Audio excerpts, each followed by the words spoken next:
Bonjour à tous. Cette semaine, on se retrouve chez MG Motor, la concession MG de Charles-Mézières du groupe Auto Bernard. Et puis, comme prévu, ils nous ont prêté la MG ZS 2024 qui se trouve ici. Et c'est marrant, elle se retrouve juste à côté de la MG3. Donc, on a deux voitures avec le même moteur, quasi le même moteur. On a 2 chevaux de plus dans la MG ZS, quasi le même moteur, mais alors pas du tout le même gabarit et la même configuration. Toujours est-il que du coup, elles ont quand même des similitudes, mais ça, on le verra un peu plus tard. Pour le moment, on va partir avec la MG ZS, on va se faire un petit tour complet de la voiture, comme d'habitude, et puis on reviendra faire une petite conclusion.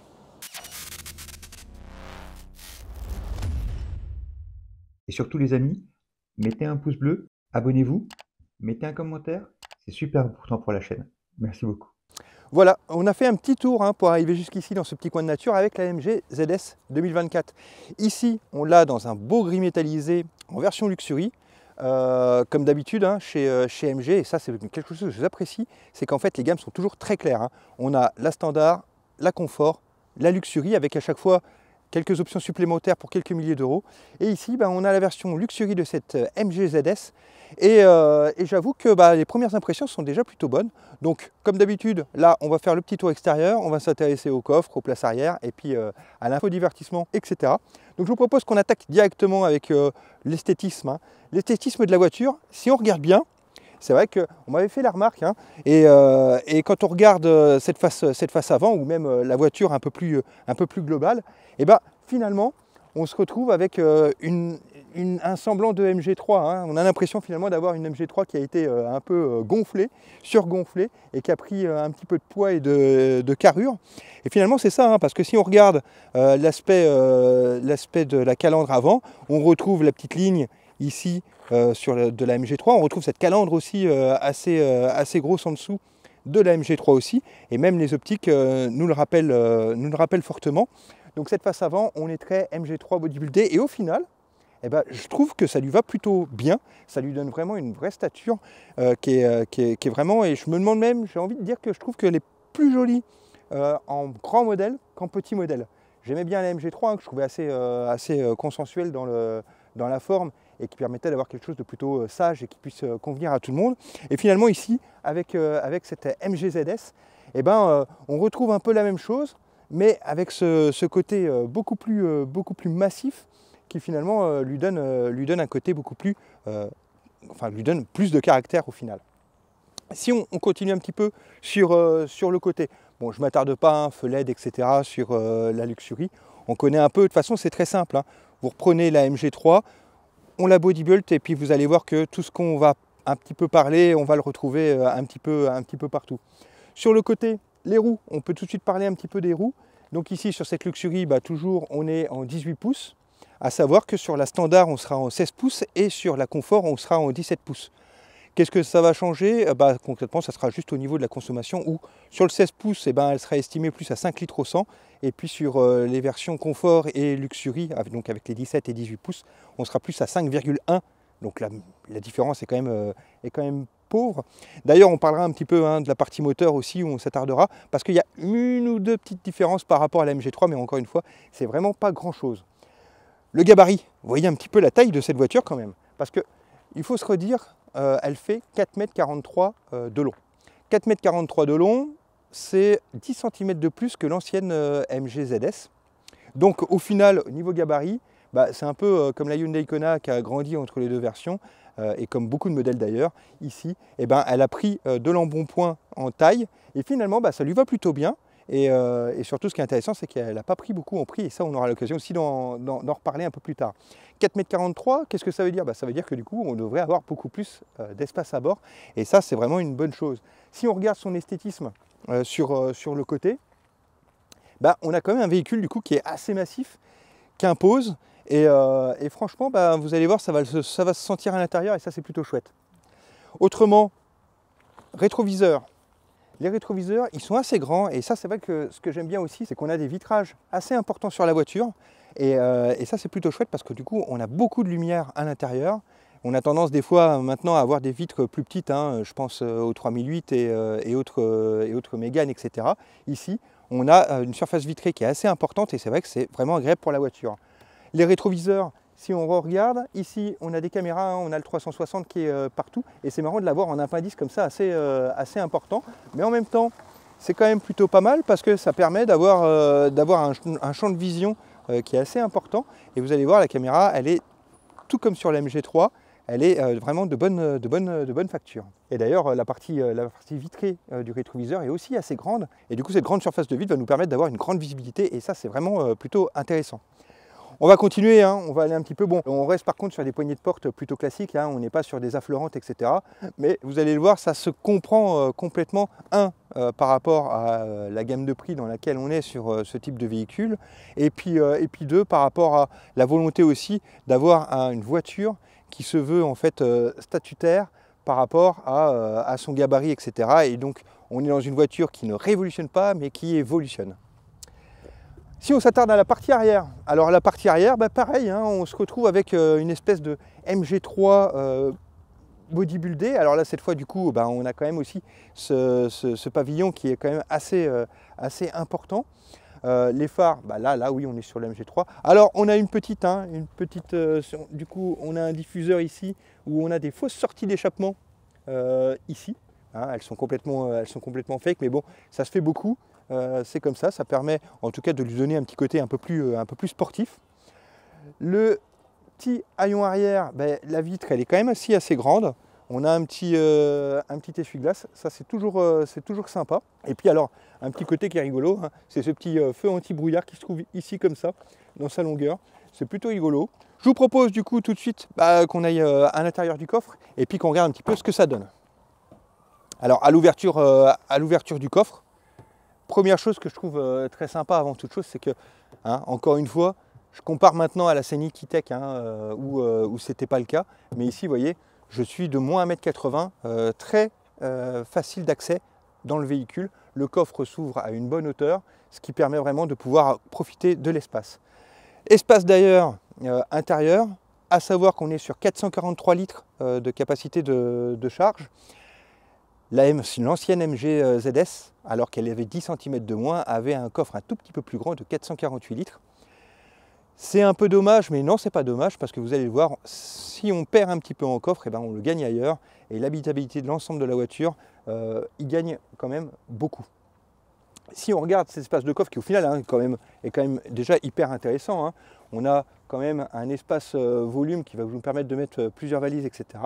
On se retrouve avec, pareil, un petit double fond où on va retrouver juste une petite place parce qu'on a les éléments de sécurité et la batterie qui se trouve ici. On a quand même aussi, tout comme dans la MG3, la possibilité de pouvoir rabaisser un petit peu le plancher pour regagner encore quelques centimètres d'espace. On a sur les côtés des petits filets ici pour faire quelques rangements. De la même manière, on a ça de l'autre côté. Et d'ailleurs, si on remonte, ici, on a des petits crochets qui peuvent nous permettre de mettre un sac, qui est la même chose de l'autre côté. Et en fait, c'est à peu près tout ce que nous propose ce coffre. Mais dans les faits, c'est tout ce qu'on lui demande à la voiture, d'avoir une capacité de charge suffisante, surtout par rapport à ce gabarit qu'elle nous propose. Je vous propose qu'on déplie un petit peu les sièges pour regarder un petit peu toute la surface qu'on a dans cette voiture. Donc tout simplement, je vais retirer la plage arrière. Hop. Alors plage arrière, comme vous pouvez le voir, qui est quand même assez grande. Donc on a tendance maintenant à avoir souvent des plages arrière qui sont toutes petites. Ici elle est assez grande. Alors tout comme la MG4 et la MG3, on a une plage arrière qui est quand même assez souple. Et alors soit on va se dire qu'elle n'est pas de très bonne qualité, soit on va se dire tout simplement qu'elle est légère et facile à transporter. Dans les faits, on ne va jamais mettre des choses hyper lourdes dessus, et franchement, je pense qu'elle est plutôt faite pour que ce soit léger et donc du coup pratique. Je la mets sur le côté et on va baisser les sièges pour regarder un petit peu ce que ça donne. Alors, hop, je le fais d'ici parce que regardez, tout simplement, et sans avoir besoin d'avoir été sur le côté, on se retrouve avec les sièges qui peuvent se baisser très très facilement. Si on regarde ces sièges baissés, finalement on se retrouve avec une longueur de charge qui est quand même assez intéressante, hein. On a une grande surface de chargement. Alors on a les sièges qui sont, je sais qu'ils ont quand même fait un effort pour essayer de faire un plancher un peu plus plat, puisque c'était un des défauts de la précédente MG ZS, où on n'avait pas un plancher tout à fait plat. Ici, il y a une volonté avec la jonction ici de vouloir faire un plancher à peu près plat, mais bon, on a quand même une petite remontée des sièges au bout. Mais encore une fois, vous allez le voir, par rapport au prix de la voiture, je peux même vous en le dire déjà un petit peu sur le prix, puisque on est quand même sous les 28 000 € pour cette version Luxury. 28 000 € pour un gabarit comme ça, au final, on a quoi? On a 3 000 € de différence par rapport à la MG3. Franchement, hésiter entre une MG3 ou une MG ZS, ça sera juste la taille de votre garage qui va finalement faire la différence, mais autrement, sinon on aura plus tendance par rapport à la différence de prix à s'orienter vers cette ZS qui est vraiment superbe. D'ailleurs, on pourrait très bien aussi comparer tout ça avec la concurrence. Je rappelle quand même que par exemple si on prend une Toyota Yaris Cross, qui va être un petit peu, et encore elle va être plus petite que celle-ci, on sera à plus de 30 000 € sur l'entrée de gamme. Là ici, à 28 000 €, moins de 28 000 €, on a une full option avec un gabarit qui finalement, on change un petit peu de segment, encore une fois par rapport à ces 4,43 m, alors qu'on se veut dans la gamme CHR Capture 2008, finalement on est quand même plus, puisqu'on est dans le gabarit d'une Nissan Qashqai, on se retrouve plus entre les deux et sur la gamme un petit peu supérieure au niveau gabarit. Bon, c'est la tendance, de toute façon vous allez le voir d'ici quelques semaines, voire même très peu de temps. On devrait avoir aussi l'occasion de pouvoir tester la MG EHS, la nouvelle, qui elle aussi finalement aura pris un peu d'embonpoint parce que finalement celle-ci se rapproche de la HS actuelle. Voilà, j'ai remis les sièges en place et la plage arrière. Et maintenant, on va regarder un petit peu ce que donnent les places arrière, puisque finalement, vu qu'on a un petit peu moins de volume de coffre à l'arrière que l'ancienne MG ZS, on devrait fatalement avoir gagné quand même pas mal d'espace au niveau des places arrière du véhicule. Alors, si on regarde un petit peu, la portière, on s'y attardera un petit peu plus quand on sera à l'avant, mais on est sensiblement sur la même chose que sur la MG3. Donc je m'installe directement sur ces places arrière. Alors déjà hyper facile de rentrer, encore une fois grâce à ces grandes ouvertures, ces grandes vitres de voiture, et puis l'espace qu'on a, et finalement même un espace que je trouve vraiment sympa parce que ici, on n'a pas énormément d'espace au final avec le passage de roue qui est ici, mais l'entrée se fait quand même vraiment, et la sortie, hyper facilement. Et ça, c'est plutôt chouette, j'aime bien. En plus, on est quand même assis plutôt bien. J'ai une hauteur de plafond là, même quand je m'installe bien debout sur mon siège. Je suis loin du dessus, je vais avoir à peu près 10-15 cm encore avant de pouvoir toucher le plafond, ce qui est plutôt vraiment agréable et appréciable. Et puis au final, on est assis. Alors c'est marrant parce qu'on est assis quand même bien droit. Regardez, j'ai mes pieds qui touchent bien le sol, mes cuisses touchent le siège quand même, de moins 1,80 m. Et là, regardez la distance que j'ai par rapport au siège avant, elle est quand même assez importante. Donc franchement, pour 1,80 m, en sachant que l'avant là, il est déjà calibré pour ma taille, le confort est plutôt pas mal. Donc, si on regarde plus en détail l'arrière de ce véhicule, on est quand même sur quelque chose d'assez simple. On n'a pas de fioriture. Encore une fois, je vous l'ai déjà dit du coup dans le coffre avant, mais par rapport à la gamme de prix, on a juste ce qu'il faut et on a finalement l'essentiel. Allez, on regrettera peut-être parce que sur le côté ici, sur la sellerie, d'ailleurs, qui est en cuir, encore une fois, c'est toujours du cuir synthétique. C'est fini le cuir de voiture, le cuir de vache, etc. C'est terminé, on n'en a plus dans les voitures. Donc même si je dis cuir, pour tout le monde, on sait très bien que ce n'est pas de la vache. Bref, ici, on en a justement sur cette version Luxury un siège qui est un petit peu alvéolé. Mais surtout, ce que je voulais dire par rapport à l'intérieur et par rapport à ce tunnel central, c'est que on n'a pas d'accoudoir. Et ça, c'est peut-être quelque chose qui est un tout petit peu dommage, c'est qu'on n'a pas d'accoudoir sur l'arrière, donc on n'a pas de possibilité d'avoir quelque chose qui se déplie. Alors encore moins du coup de trapastis, forcément, puisqu'on n'a déjà pas d'accoudoir. Mais autrement, qu'est-ce qu'on retrouve à l'arrière? On retrouve des aumônières sur le dos des sièges arrière, et puis sur le milieu, on retrouve un seul, et ça c'est peut-être aussi un petit peu dommage, on retrouve un seul USB 3 en plus, c'est même pas un USB-C, ainsi que deux petits aérateurs. Là, ça c'est peut-être quelque chose que je trouve un petit peu dommage, mais bon, encore une fois, par rapport à la gamme de prix, on ne peut pas trop se plaindre, mais c'est vrai que j'aurais peut-être bien aimé avoir au moins deux ports. Avoir des USB-C parce que ça commence maintenant vraiment quand même à être la norme et que finalement l'USB 3 on en a de moins en moins Et ça veut dire qu'ici à l'arrière, on va devoir passer par des adaptateurs. En plus, du coup, j'aurais bien aimé en avoir au moins deux, hein, parce que vu la place qu'on a à l'arrière, fatalement, on va avoir envie de transporter des gens. Et pour transporter des gens, il n'y a pas de secret. Pour que les enfants ou la famille puissent profiter de ces plages arrière pendant des voyages, il faut de l'USB. Donc ça, c'est peut-être un petit peu dommage. Autrement, on n'a pas un plancher complètement plat, mais bon, à la limite, ça c'est pas grave, hein. On rappelle qu'on est sur une version hybride plus, on n'est pas sur une version électrique. Donc ça, c'est pas gênant. En tout cas, du coup, ça fait vraiment chacun son petit espace. C'est encore une fois juste dommage qu'on n'ait pas cette console centrale ici qui puisse nous permettre de vraiment encore plus délimiter les espaces. Parce que vu la largeur qu'on a, elle aurait eu tout son sens d'être présente ici. Parce que, et d'ailleurs, j'ai envie de dire qu'on est sur une 5 places, mais quand on regarde bien, on a deux vraies places qui sont hyper confortables, mais par contre la place du milieu, elle me semble quand même un petit peu plus petite, hein, surtout que quand on voit le dessin des sièges, hein, qui sont vraiment très beaux et très chouettes pour les passagers. Par contre, forcément, pour le passager central, il va se retrouver avec des petits bourrelets ici qui vont peut-être le gêner. Donc c'est une 5 places, mais honnêtement, c'est une 4 places confortable. La 5e place, moi, personnellement, je pense qu'elle est un plus auto-anecdotique. Et c'est là que cette console centrale aurait vraiment été intéressante sur cette voiture pour pouvoir avoir une vraie voiture avec 4 vraies places plutôt que ces 4 places et demie où la demi-place ne va pas forcément servir beaucoup. Encore une fois, hein, c'est vraiment par rapport au dessin des sièges qu'on a cette sensation.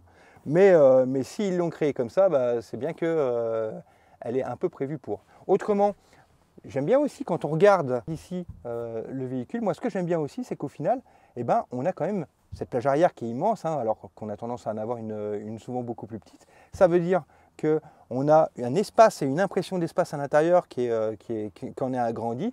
Et puis ça veut dire aussi que cette plage arrière, elle va servir facilement à pouvoir y mettre des choses. Et ça c'est intéressant. On va pouvoir y mettre nos vestes, ou maintenant ça devient compliqué, hein, quand on voit les tailles de plage arrière, ou mettre des objets, ou la taille de la lunette, hein, comme les lunettes sont quand même toutes petites. Ici, au final, on a quand même une lunette importante, une hauteur assez importante par rapport à la plage arrière. Donc c'est un espace de stockage qui est vraiment dédié où on va pouvoir y mettre des choses. Et là, du coup, je trouve que c'est quelque chose qui va vraiment lui donner un intérêt. Bon, sur tout ça, je pense qu'on va passer à l'avant parce que là aussi, ça va être quelque chose de très très intéressant. On va regarder un petit peu cette voiture MG ZS, cette nouvelle. Alors, attardons-nous comme d'habitude un petit peu à la portière, hein. J'ai déjà parlé de la surface vitrée qui était assez importante et que moi qui me plaît beaucoup. Si on s'attarde sur le panneau de porte, on est vraiment sur la MG3. On a ce petit accoudoir qui est un petit molletonné qui est sympa. On a ce plastique alors qui est dur et à la fois quand même qui a de la texture et même un petit effet de surpiqûre. Et puis le reste ici, on est quand même un petit peu capitonné. Et ça, c'est plutôt sympa avec le côté alu brossé ici. Et puis pareil, ici, on a un faux brossage sur du plastique. Franchement, je trouve que la portière, alors on a un vide-poche, hein, bien sûr. Je trouve que la portière est plutôt sympa. Et dans les faits, on se retrouve encore une fois sur une MG3 un petit peu plus grande à ce niveau-là. Ce qui n'est pas pour déplaire parce que la MG3 finalement, elle est quand même plutôt bien finie et plutôt bien faite. Donc finalement, on est dans une continuité avec une taille un peu plus haute. Si on regarde un petit peu plus l'intérieur, hein, mais on va regarder ça un petit peu plus en détail, mais regardez un petit peu cet intérieur qui est quand même super joli aussi, hein. Encore une fois, ces sièges en cuir, simili-cuir avec alvéolés. Donc ils ne sont pas aérés, hein, les sièges, ils ne sont pas ventilés, mais par contre ils sont quand même du coup un petit peu perforés, donc ça peut quand même laisser passer un petit peu d'air entre guillemets, et surtout aussi la chaleur puisqu'ils sont quand même chauffants sur cette Luxury, hein.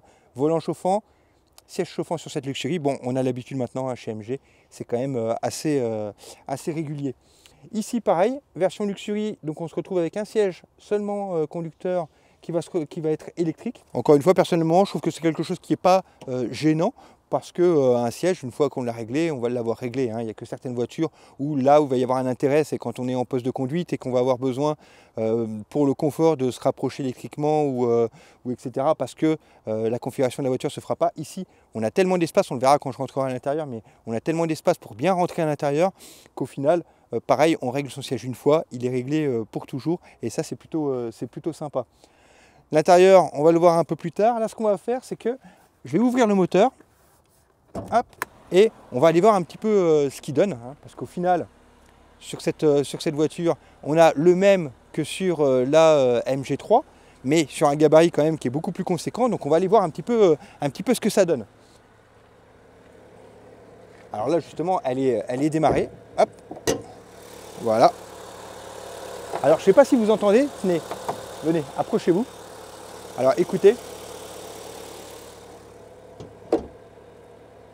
Et là, je n'ai pas fermé complètement le coffre, enfin le capot, mais vous voyez un petit peu l'insonorisation qui est déjà quand même pas mal sur la voiture, parce que dès que j'ouvre, on a quand même vraiment une différence. Alors on a un capitonnage quand même, hein. C'est pas toujours qu'on a cette feutrine qui est vraiment en plus quand même assez épaisse dans la voiture.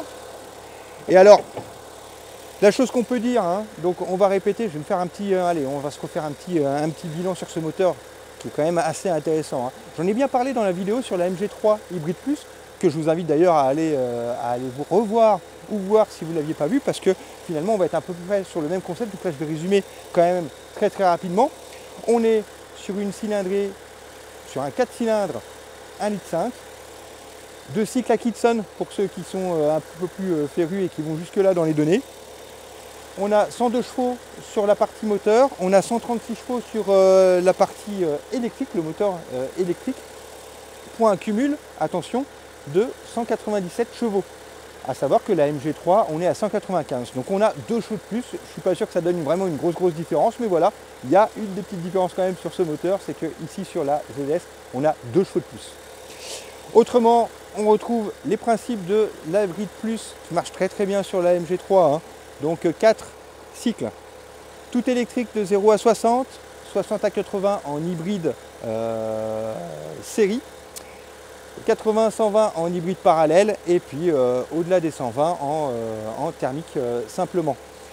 Je rappelle, l'hybride série, on a le moteur électrique le moteur thermique qui recharge le moteur électrique, et c'est le moteur électrique qui entraîne les roues. L'hybride parallèle, c'est tout simplement la communication des deux, et le moteur thermique qui sert aussi bien à recharger la batterie mais qui à faire tourner les roues en même temps que le moteur électrique. Ici, je rappelle que ça c'est la théorie, ces quatre modes, mais dans les faits à l'utilisation, on l'avait bien vu sur la MG3 quand on avait fait notre petit road trip Charleville-Reims, qu'on refera d'ailleurs avec cette voiture. Donc niveau comportement routier, etc., je ne vais pas trop en parler dans cette voiture parce qu'on aura l'occasion d'en reparler dans une prochaine vidéo. Donc on ira un petit peu rapidement là-dessus. Elle est donnée d'ailleurs celle-ci pour 5,1 litres en consommation. La MG3 pour rappel était à 4,4 litres dans les données écrites. On verra ce que ça donne sur notre trajet parce qu'on essaiera de refaire exactement le même trajet qu'on avait fait avec la MG3, mais cette fois avec cette MG ZS pour pouvoir comparer. Autrement, pour la place, c'est vrai que c'est marrant, mais regardez un petit peu l'ensemble du moteur. Alors je remettrai, je n'ai pas la MG3 dans la tête, mais on a quand même un capot moteur qui est quand même beaucoup plus grand. Et puis finalement, j'ai pas l'impression qu'il y ait beaucoup de place non plus. Enfin si, vous me direz, s'il y a quand même de la place qui traîne. Dans la MG3, il est sûrement un peu plus au chausse-pied à l'intérieur. C'est marrant, mais c'est vrai que si vous regardez, elle est ici forcément de ce côté-là ici. Et regardez par contre, la finesse du métal, elle est quand même assez intéressante. Elle est vraiment, on a un métal qui est quand même... ici c'est du plastique, c'est normal, mais ici, là, le métal est quand même assez fin. Et c'est marrant, vous voyez, c'est là qu'on fait des économies. Ici, quand on regarde, c'est assez vide, c'est assez creux. En même temps, ça peut permettre aussi d'avoir une aération plutôt aisée de toute la partie moteur. Donc finalement, c'est pas non plus quelque chose que je mettrais forcément sur le négatif. Dans tous les cas, je trouve que je vais même dire qu'en fait, encore une fois, par rapport au niveau de prix de cette voiture, la taille, etc., sa motorisation, qui est quand même quelque chose qui est vraiment très intéressant, comme je vous avais déjà dit sur la MG3, je trouve qu'ils ont su faire les économies nécessaires aux endroits où il fallait pour pouvoir nous apporter ce prix-là. Et vous allez le voir parce que justement, des concessions, il y en a eu très peu de fait sur l'intérieur. Et finalement, nous consommateurs, qu'est-ce qui nous intéresse? Ça ne va pas être toutes les parties comme ça cachées, mais ce qui va nous intéresser, nous, ça va être les parties intérieures. Et là, pour le coup, il n'y a pas eu d'économie trop faite sur ce domaine-là. Et ça, c'est ce qui va nous intéresser. Et du coup, je vous propose qu'on aille maintenant enfin rentrer dans cette voiture et regarder un petit peu le poste de conduite et tout ce qui s'y réfère. Donc c'est parti, rentrons à l'intérieur de la MG ZS et regardez justement ce que je vous disais, la facilité de rentrer. D'ailleurs j'aime bien ce petit coussin qui est ici assez prononcé, d'ailleurs assez molletonné et qui me maintient bien en fait déjà dans la voiture. Autrement, position de conduite, eh ben, c'est marrant, mais souvent moi j'ai tendance à vouloir baisser mon siège et avoir une position de conduite quand même assez basse. Ici dans cette voiture, elle est quand même assez haute, surface vitrée très grande, donc au final, eh ben, je vais avoir tendance à vouloir régler justement comme là mon siège plutôt haut. Et ce qui n'est pas plus mal parce qu'au final, eh ben, là on est vraiment sur le concept du SUV où on a vraiment de la place pour rentrer à l'intérieur. Donc pour les personnes qui auraient peut-être des mal aux jambes ou des difficultés à ce niveau-là, ce genre de véhicule, je pense qu'il sera parfait. D'ailleurs, regardez, hein, j'ai réglé mon siège assez haut et ma garde au toit personnelle est quand même encore assez importante et j'ai encore pas mal d'espace au-dessus. Je suis absolument pas gêné et j'ai une position de conduite qui est vraiment très satisfaisante et très agréable. Et ça, je vous propose de faire le tour, qu'on rentre justement un petit peu plus en détail dans l'intérieur de cette voiture avant de s'attarder sur l'info divertissement. L'intérieur de cette MGS, c'est là où je trouve qu'elle est vraiment hyper intéressante parce que, faut le dire, c'est là où on va passer quand même le plus de temps hein, dans toute cette partie poste de conduite. Et là, franchement, eh ben, y a une impression de qualité qui est vraiment super intéressante. Alors, regardez déjà en plus cette console centrale, ce tableau de bord, etc. Il est vraiment, on a de la spatialité et en plus, on a une impression de qualité qui est vraiment très intéressante. Je vous propose qu'on rentre un petit peu plus dans le détail. On va commencer directement et on va remonter depuis l'accoudoir jusqu'au tableau de bord. Si on regarde l'accoudoir, ben ici on se retrouve avec un petit accoudoir qui est juste ce qu'il faut. Il a une largeur qui n'est pas trop grande.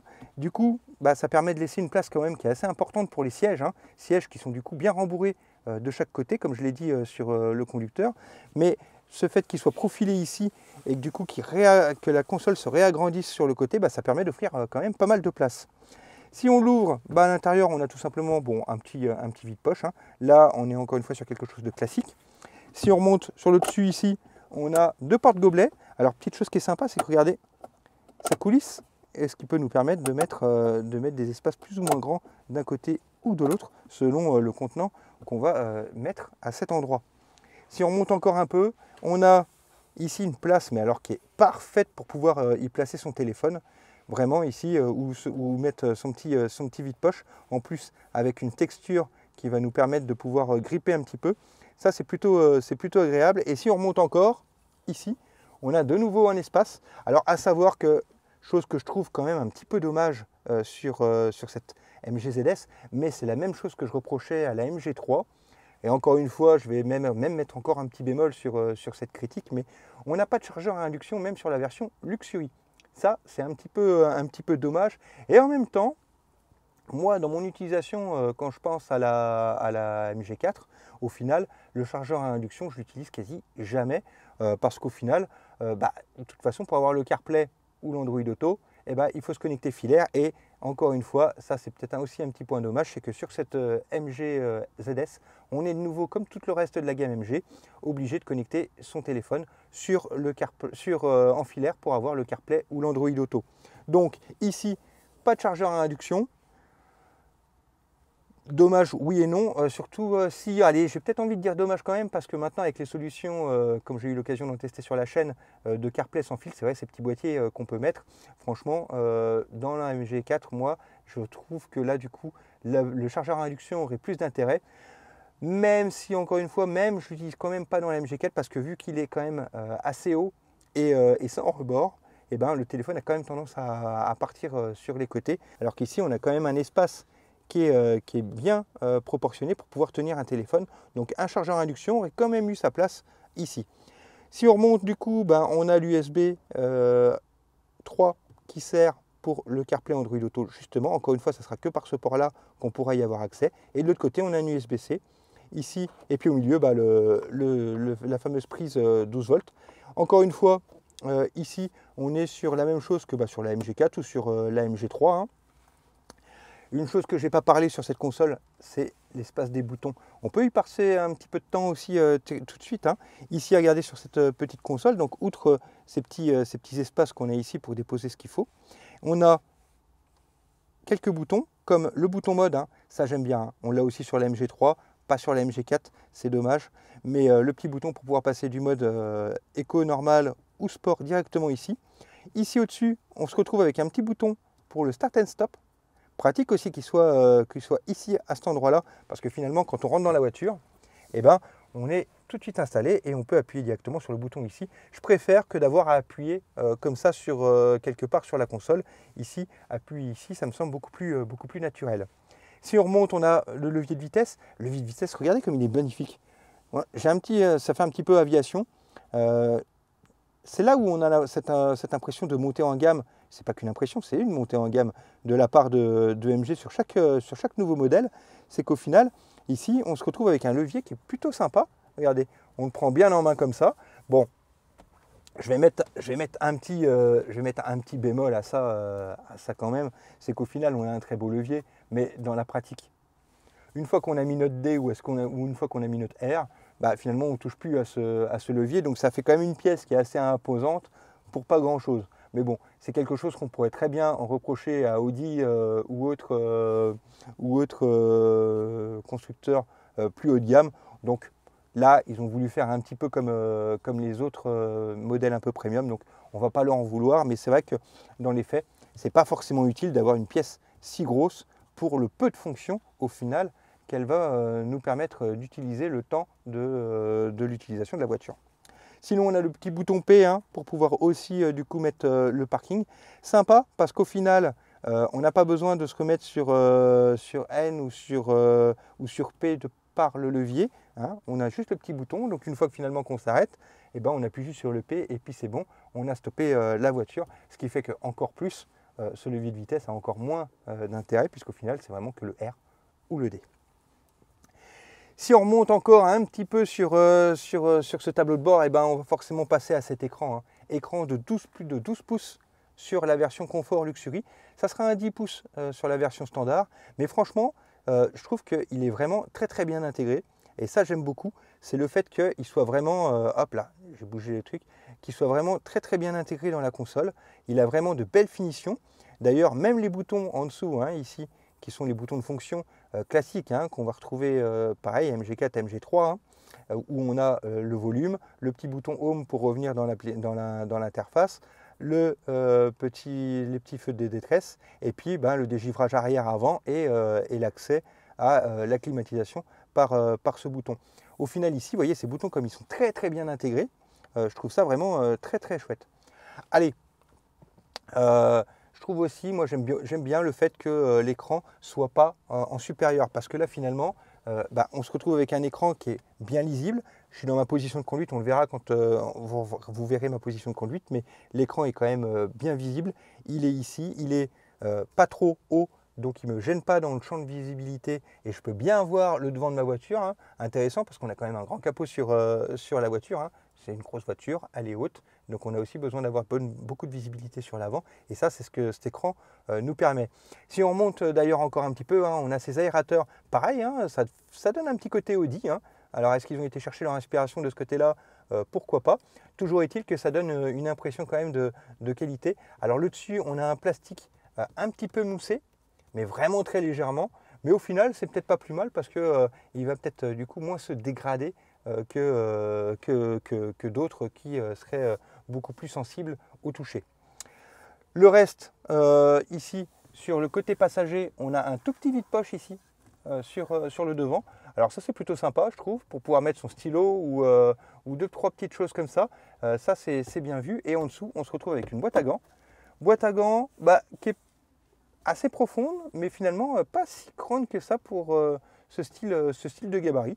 Bon, c'est tout ce qu'il faut, ça permet en tout cas d'avoir une grande place, hein, parce que regardez, la place que l'on a, vu que la boîte à gants est très plongeante, on a aussi une grande place pour les jambes du passager, et ça c'est bien vu. J'en profite également pour signaler ce vide-poche ici, qui se trouve de ce côté-là pour le passager, qui n'est pas du côté conducteur. Donc ça c'est presque un peu dommage, j'aurais bien aimé l'avoir du côté conducteur aussi pour pouvoir mettre une ou deux choses sur le côté, mais voilà, il est que du côté passager. Autrement, si, petite chose aussi qu'on peut parler tant qu'on est ici encore sur le général de l'intérieur, Regardez, on n'a pas de toit ouvrant sur cette version. L'ancienne MG ZS avait un toit ouvrant. Ici, eh ben, on n'a plus cette option sur cette nouvelle version. Certains diront que ça permet de gagner en efficience. Bon, personnellement, je trouve quand même que c'était un élément sympa qui aurait pu être là. Sûrement aussi, ça permet en fait de gagner en coût et en développement de fabrication. Autre chose aussi, on va s'attarder parce que je sais que c'est une question que vous m'avez posée, enfin en tout cas l'un d'entre vous me l'a posée sur les commentaires de la MG3. Au niveau du miroir de courtoisie sur le pare-brise, et sur le pare-soleil, pardon, on a juste une petite vitre, mais par contre on n'a pas de lumière. Même chose du côté conducteur, on a une petite vitre, mais on n'a pas de lumière. Donc voilà, réponse à la question, c'est vrai que c'est un peu dommage, une petite lumière aurait été sympa. Mais bon, c'est comme ça. Je vous invite, je vais vous prendre avec moi et on va regarder un petit peu ce poste de conduite un petit peu plus en détail. Alors, si on regarde un petit peu ce poste de conduite, alors on se retrouve avec un volant qui est finalement assez commun, malgré que là, il y a quand même une petite nouveauté avec ces petits métal brossés ici un petit peu en V, qui est plutôt joli, mais sinon, on reste sur cette forme. Moi, j'aime bien ce faux plat ici sur le volant, et je dirais même que je l'apprécie plus que celui de la MG4, dans le sens où ici, regardez, on a encore une fois cette texture sur ce côté-là un petit peu alvéolé, qui est plutôt sympa. On a sur le bas du cuir un peu plus fini. Encore une fois, il est chauffant sur la version Luxury. Ici aussi, on se retrouve avec du métal brossé autour, ici, qui est plutôt plastique. Faux métal brossé, mais plastique.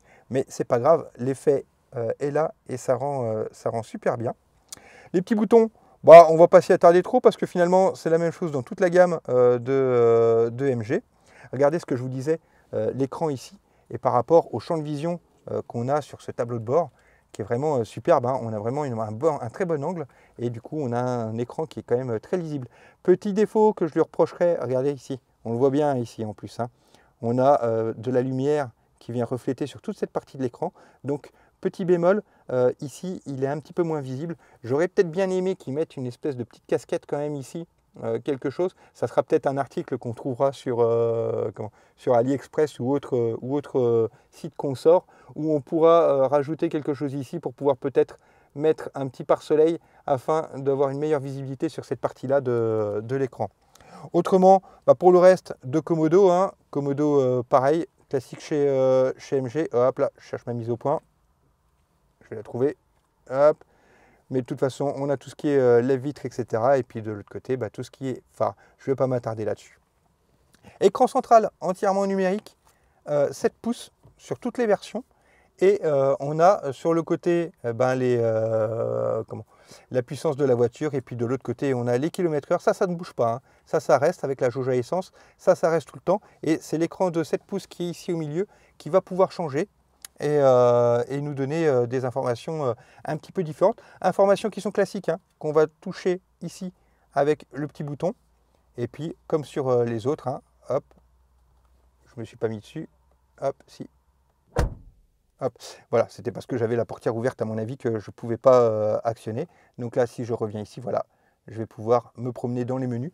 Alors là, c'est peut-être la petite chose que je trouverais un petit peu dommage, c'est qu'au final, vous voyez, je bouge, j'ai un petit peu de soleil, je bouge l'intégralité, hop là, si je me mets ici comme ça, je bouge l'intégralité de l'écran quand je vais dans le menu.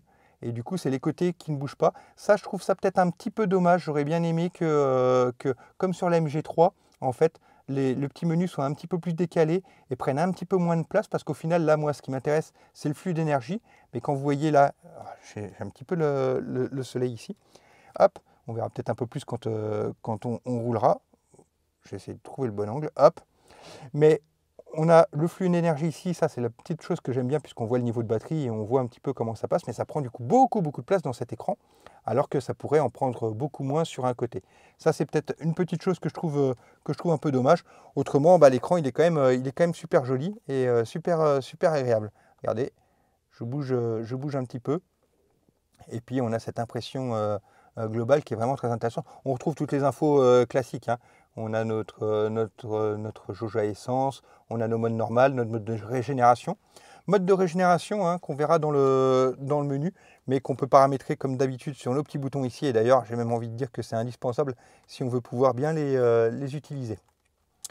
Voilà, je crois que c'est tout ce qu'on peut dire sur cet écran. Hein. Je vous dis, moi je trouve qu'il est très joli. La seule chose que je trouve dommage, c'est que finalement, ce petit menu ici qu'on peut bouger, ben, il prend trop de place. Hein. J'aurais aimé qu'il soit un peu plus et qu'on ait plus ça, plus grand sur le côté qui puisse nous permettre de mieux voir et d'être plus lisible sur l'ensemble.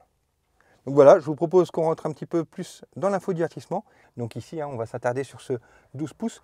Encore une fois, je vais être plutôt succinct hein, parce que finalement, la plupart des choses, on les a déjà vues sur la vidéo de la MG3. Donc n'hésitez pas à aller voir la vidéo de la MG3 parce qu'au final, on reste sur la même interface. Encore une fois, c'est quelque chose aussi, je vais le dire parce que je l'ai déjà dit, mais ce que j'aime bien chez MG, c'est qu'on a vraiment, entre chaque sortie de modèle de voiture, une évolution. On avait la MG4 hein, qui était bien, qui avait des difficultés dans son écran, hein, je sais très bien de quoi je parle, sur la réactivité de l'écran, etc. La MG3 qui est sortie, où l'interface a été revue et l'écran beaucoup plus réactif. Et ici, dans cette MG ZS qui est sortie encore là maintenant, tout de suite, eh ben, on a encore été un peu plus loin dans cette interface. Et franchement, là, je crois qu'on arrive vraiment à quelque chose de très qualitatif. En tout cas, je trouve vraiment qu'il est très sympa. Donc je vous invite à aller revoir la vidéo de la MG3 si vous voulez un peu plus de détails. Ici, on va aller un peu plus succinctement dans l'ensemble parce que je vais m'attarder peut-être sur un ou deux trucs. Alors, l'écran. L'écran, déjà, vous voyez, le thème, il est orange. Alors ça aussi, j'ai remarqué, je ne sais pas si c'est une systémique qui reprendront sur toute leur gamme, mais on a vu que la MG3, c'était plus un côté un peu bleu-vert. Ici, on va être sur un côté plus orange sur l'interface. Donc, comme sur la MG3, on retrouve sur le côté ici les petits raccourcis très rapides qui peuvent nous permettre d'aller aux différents menus comme le Home, la climatisation très classique, où on va retrouver les sièges chauffants, le volant chauffant avec hop, une seule position. Ici, la climatisation sur l'ensemble et la température ici qu'on peut régler. Bref, c'est la même chose que sur la MG3. On va retrouver la navigation. Bon, là, rien de très précis à dire. Hein. De toute façon, les GPS de voiture, on les utilise plus des masses. La musique, raccourci, pareil, radio, musique, du téléphone, du CarPlay, etc. On a le menu de la voiture où on va retrouver à l'intérieur, classique aussi, hein, c'est la même chose que sur la MG3, rien de changé. On peut faire des petits réglages très simples. Hein. Je trouve que ça, c'est quelque chose que j'aime bien dans la MG3 aussi. C'est que, enfin chez MG, d'une manière générale, c'est que le menu sur la MG3 ou sur la MG ZS sont vraiment très très simples. Ils ont résumé pas mal de choses qui fait que du coup c'est moins une usine à gaz que ça ne l'est chez d'autres ou ça l'était dans la MG4 par exemple. Ici, le MG Pilote. Hein.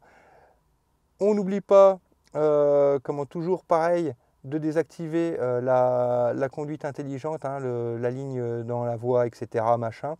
Mais je vais vous montrer, il y avait une petite chose qui d'ailleurs existe aussi sur la MG3 que je ne vous avais pas montré et que j'ai découvert là avec cette MG ZS, mais on va y revenir un peu plus tard. Conduite, pareil, hein, ici on fait les petits réglages. Le confort, alors là c'est ici qu'on va pouvoir régler et personnaliser ces deux touches du volant, ici, hein, de chaque côté, où en cliquant, on va pouvoir régler. Alors ici, moi pour le coup, j'ai mis activer ou désactiver la caméra 360 puisque moi sur ma MG4 j'utilise le bouton où j'en ai un où j'utilise la régénération, où je peux varier les niveaux de régénération, et puis le deuxième où j'utilise les modes de conduite. Or ici, comme sur la MG ZS et comme sur la MG3, on a un bouton pour les modes de conduite ici, finalement je n'ai pas besoin d'attribuer le bouton sur le volant. Par contre, une chose que je trouve parfois dommage, il y a une fonction que j'aime bien sur la MG4, mais que, donc je vais vous en parler avant d'aller plus loin. Une fonction que j'aime bien sur la MG4, c'est que c'est le fait qu'on active les caméras quand on est à basse vitesse en mettant son clignotant. Ça, je trouve que c'est un truc qui est plutôt sympa parce que ça nous permet de pouvoir avoir un peu plus de visibilité encore quand on fait des manœuvres.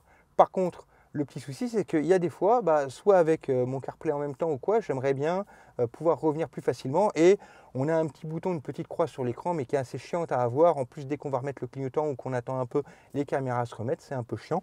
Et donc ici, vu que je ne vais pas mettre les modes de conduite sur ma touche de raccourci, je vais pouvoir plutôt en attribuer une à activer, désactiver la caméra 360. Et c'est là où c'est sympa, c'est que du coup, je vais pouvoir avoir ma fonction de caméra quand je suis à basse vitesse en mettant mon clignotant, mais en cliquant simplement rapidement sur mon petit bouton, eh ben, je vais pouvoir l'activer ou la désactiver quand je serai à cette faible vitesse. Et ça, c'est plutôt sympa s'il y avait une info que je voulais voir sur mon GPS ou autre en même temps très rapidement. Ça, c'est un gros plus et du coup, ça, c'est quelque chose que j'aime beaucoup. Forcément, par contre, sur le deuxième bouton, eh ben, on y mettra de préférence la régénération de freinage, étant donné qu'on n'a pas de bouton à cette fin qu'on peut régler ailleurs dans la voiture. Sinon, qu'est-ce qu'on a d'autre? Je crois qu'on a fait un petit peu le tour, en tout cas, de ce que je voulais vous montrer. Autre chose, si je reviens sur le menu, donc, comme sur la MG3, j'aime bien cette disposition de widget ici, qu'on ne peut pas changer. Donc on restera toujours avec la navigation, l'aspect musique, la climatisation et puis le CarPlay, Android Auto, la connexion à l'application en tout cas ici. Mais dans les faits, je trouve ça vraiment très simple et encore une fois, c'est hyper accessible, donc c'est plutôt sympa. Si on vivote sur le côté, eh ben, on va avoir l'ensemble des petits réglages. Je ne vais pas y revenir, mais encore une fois, on va revenir sur la climatisation, la musique, la radio. Exactement la même chose que si on cliquait sur les petits boutons ici. On a la caméra 360 sur laquelle on pourra revenir, mais on est encore une fois sur la même que sur la MG3, qui était de bonne qualité d'ailleurs. Regardez, on est sur l'avant. J'aime bien le fait qu'on ait, en cliquant juste deux angles, un grand angle, un angle normal. Si on va sur la caméra arrière, on a la même chose, un grand angle, un angle moins grand. Et puis les deux côtés de chaque côté, le fait qu'on puisse avoir accédé à ça très facilement, je trouve ça plutôt sympa.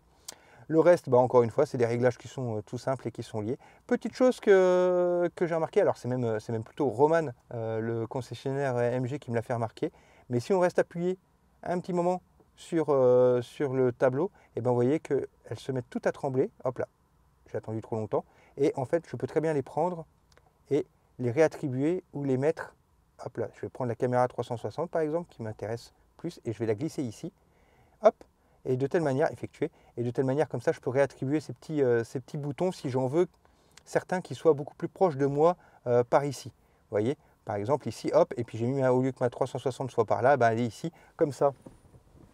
Quand je suis de toute façon en mode de conduite comme ça, et finalement, j'ai juste à tendre le bras, et je vais avoir beaucoup plus facile d'appuyer sur le 360 ici, si j'avais envie d'y accéder, plutôt que d'aller au fond là-bas de l'application. Donc finalement, c'est une petite chose qui est gadget, mais qui peut quand même être sympa pour ses habitudes de conduite. Ici, une dernière chose sur ce petit écran d'investissement, donc je reviens sur la base, et ici c'est ça que je n'avais pas fait attention précisément dans mon test de la MG3, mais en fait regardez ici, on a véhicule, et là ils ont rajouté une petite chose qui est sympa, c'est le ELK ici. Hop. Donc par défaut, là je n'avais pas éteint la voiture, donc il était désactivé puisque je l'avais désactivé, habitude à prendre chez MG encore une fois. Mais ici, en fait, tout simplement, avec ce petit widget ici, hop, je clique et je le désactive en 2 clics, au lieu, comme dans la MG4, où on rentre dans le menu de la voiture, on va sur les configurations, on cherche le maintien dans la voie, on le désactive, on fait OK, etc. Et là, ici, vu qu'on n'a pas le droit, ils n'ont pas le droit de nous donner la possibilité de le désactiver à jamais, puisque c'est dans les normes européennes, ils ont quand même été sympas. Ils nous ont mis un petit bouton sur ce tableau de bord, très facile d'accès, où on peut le désactiver. Bien conscient pour eux que c'est un élément qui est plutôt pas très bon chez eux. Et mine de rien, à défaut de l'avoir réglé, ou en tout cas d'en faire un plus performant, encore une fois, je ne sais pas si c'est vraiment possible d'en faire un plus performant à ce niveau de prix, mais toujours est-il que le fait d'avoir mis du coup le petit bouton ici sur l'interface ici, tout simplement, c'est plutôt sympa parce que dès qu'on rentre dans la voiture, hop, je suis dans la voiture, je mets mon petit hop, je clique et puis je le désactive. Là en l'occurrence je l'ai activé puisqu'il n'était pas désactivé, hop, et puis je suis parti. Et justement c'est ce qu'on va faire, je vous propose qu'on reparte.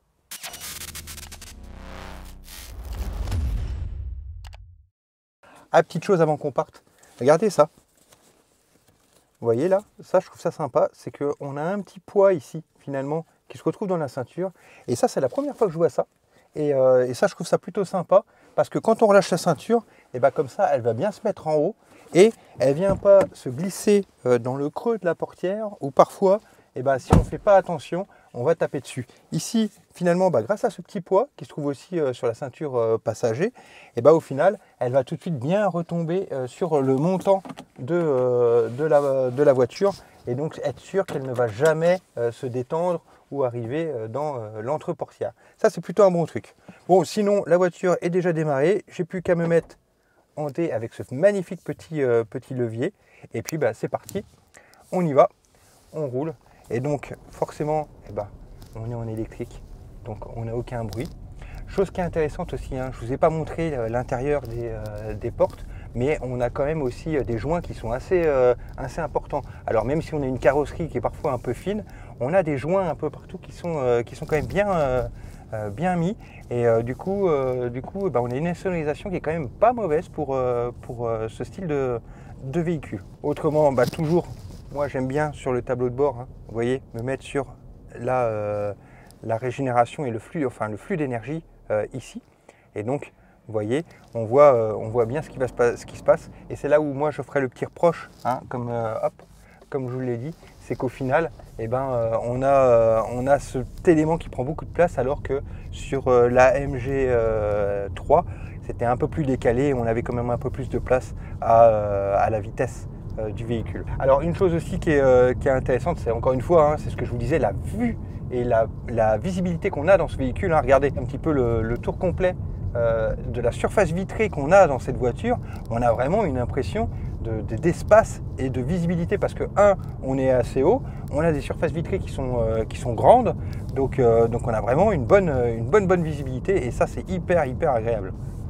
On se sent bien dans cette voiture. En plus, avec les rétroviseurs qui sont quand même assez grands, donc on a vraiment une bonne visibilité. Et puis le fait qu'on ait cet écran qui soit un peu plus bas. Bon, je reviens toujours à ce fait qu'on ait cette petite zone là qui soit vraiment lumineuse. L'écran est un peu trop brillant, et du coup on a tendance à avoir de la lumière qui se reflète quand il faut, mais aussi quand il faut pas. Mais aussi une autre chose, c'est qu'au final l'écran est tellement brillant que on se voit dedans. Donc là, par exemple, je suis en train de vous parler et de conduire, et je suis en train de voir personnellement moi Maëla de mon côté, et ça se trouve vous voyez peut-être moi à l'intérieur en train de conduire. En tout cas moi, quand je regarde l'écran, la première chose que je vois, c'est surtout Maëla avec le téléphone dans la main qui est en train de me filmer. Enfin en tout cas de filmer l'écran actuellement. Autrement, je ne vais pas m'attarder trop sur la façon et la conduite vraiment de cette voiture, puisque on va se retrouver dans une vidéo où je ferai le trajet vers Reims, exactement le même trajet que j'ai fait avec la MG3.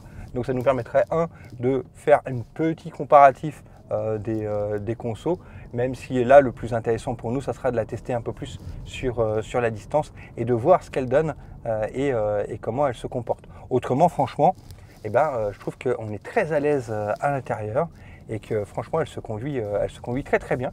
Le gabarit, on sait qu'on a quand même un gabarit dedans, c'est-à-dire qu'on a quand même une grande voiture, et c'est appréciable d'avoir cette hauteur. Franchement, ceux qui aiment bien les SUV pour avoir de la visibilité, là franchement cette voiture elle est vraiment très bien.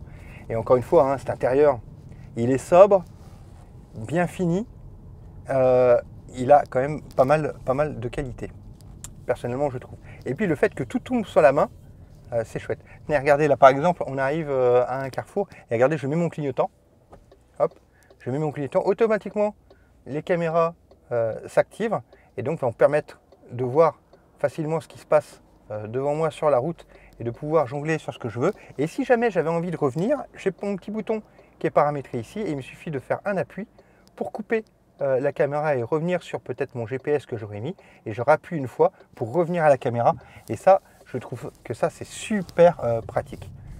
Donc ça c'est un petit truc franchement que j'aimerais bien retrouver dans ma MG4, où je trouve justement un petit peu dommage sur la voiture. C'est vraiment cette caméra qui des fois est intrusive, alors qu'elle est utile tout en étant intrusive. Ici au moins on a plus ce souci.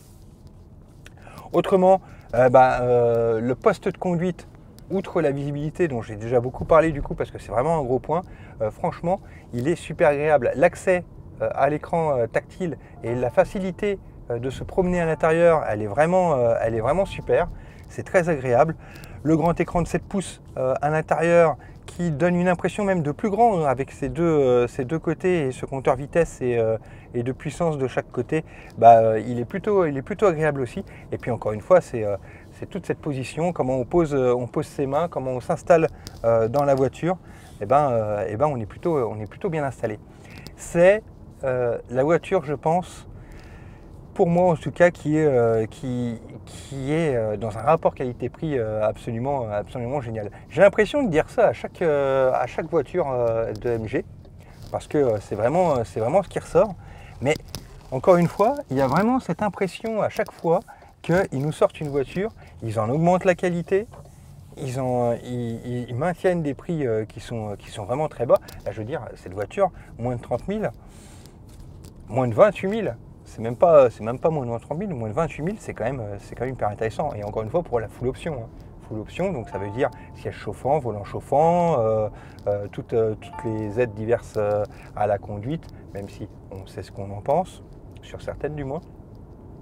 Les caméras 360, ça c'est super pratique. Hein. C'est quelque chose, je ne sais pas si j'arriverai à m'en repasser dans le futur, dans mes prochaines voitures. Caméra en 360. C'est vraiment le truc tip top. Et puis ce volant aussi. Alors il fait beaucoup de bruit au toucher, je trouve, quand on se balade dessus, mais il est quand même super agréable. Régénération, tout ça, on est comme sur la MG3. La puissance, alors je ne vais pas tester vraiment la puissance là.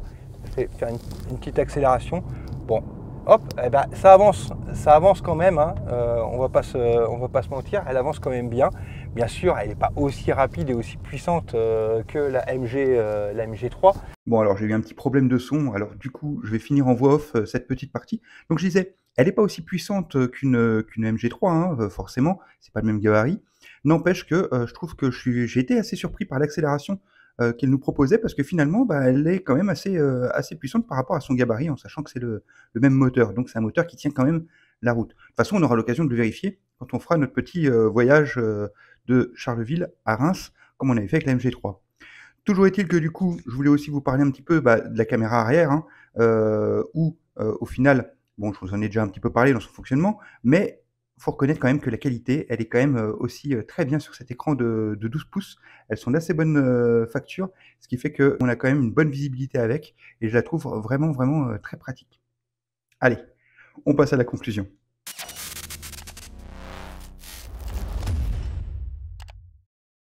Nous voilà de retour chez MG Motor, la concession MG de Charleville-Mézières du groupe Auto Bernard.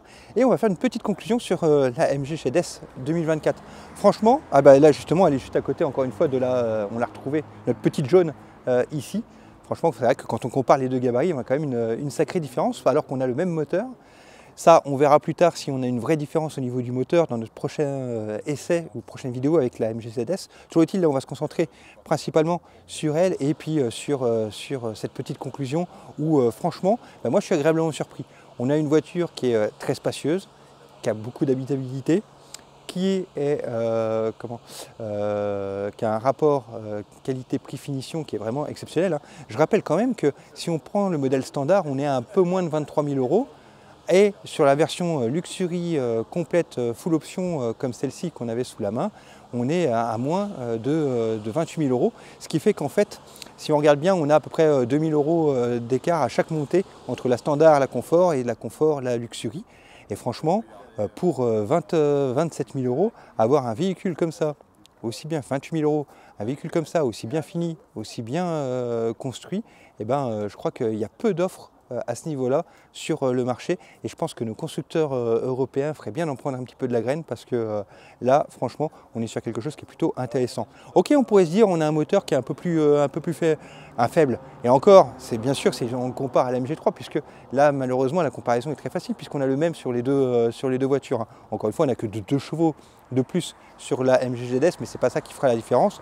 Donc c'est vrai que c'est quelque chose qu'on peut s'interroger en se disant le moteur il va être un peu poussif, mais encore une fois, je pense que là on est conduit un tout petit peu, et on verra dans la prochaine vidéo, mais j'ai quand même l'impression que le moteur va nous offrir quand même de possibilités assez intéressantes sur ce véhicule, et donc moi je ne le mettrai pas à l'amende pour le coup.